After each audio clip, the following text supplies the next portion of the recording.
the reason why I'm really going for this new alkaline diet is because of the way that we have got our nutrition nowadays. I think we've really got it back to front. We now think that having carbohydrates is something that we always had, such a high amount of carbohydrates, and in fact we never did.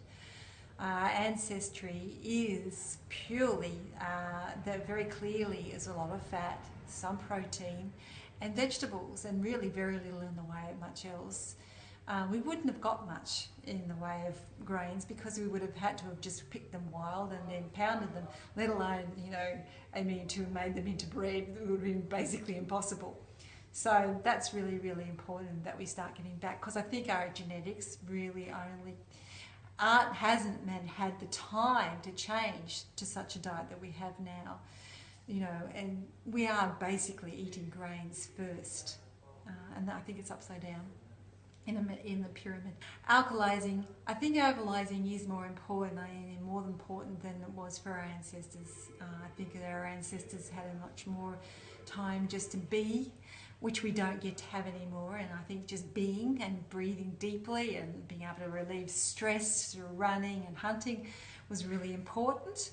And I think that we don't get that opportunity anymore. We have to sit in front of a computer, or we have to listen to customers who are causing us a lot of grief, and there's nothing much we can do. We can't punch them out and relieve the stress. So I think it's very important, and I think that the minerals that come with an alkaline diet, such as potassium, sodium, magnesium, calcium, are very important. Because I think we use them up a lot when we're stressed and when we take foods that we shouldn't eat, such as alcohol. We'll use a lot of magnesium. So yeah, I think it's important that we have more of an alkaline diet, certainly, and that we go more back to our ancestral. Well, I would be just so happy if people have health turnarounds, and I know people do. It's just what happens, and there's so many people now who are actually having health turnarounds with a new way of eating. It's just going to be getting through that little hurdle of the old addictions. Well, I'm 70 this year. I'm still working. But I do attribute my health over the last 15 years to alkalising. If there's one single factor I have to say, it's got to be that. The only cold I've had in the last 15 years is when I was travelling in Asia and I couldn't get my alkaline water and my alkaline foods. I feel them come, I feel them try, and I feel them leave. And that's been the same with Cassie. So I'm completely convinced about the ability of regular alkalising to maintain immunity and health.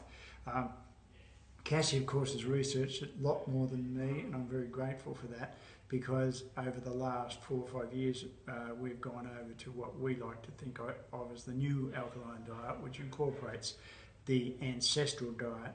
And that just makes absolute sense, that if I've been doing the same thing for 30,000 years, to think that if I've changed my diet in the last 100 years, I'm still trying to do it with a 30,000-year-old template. So we've incorporated a lot of that, and that has been fabulous for me. I've had one major health challenge, which is osteoporosis, which staggered me when I found out about it. And the education that Cassie was able to help me with, and what we put into the course, is now something I'm feeling really, really good about passing on. So I guess my justification in getting this course out is we get such a buzz when people just ring up and say, "You changed my life." You can go to work and you can do the same old things every day and do this and do this and sell that. But when people's lives are changed, that makes it worthwhile.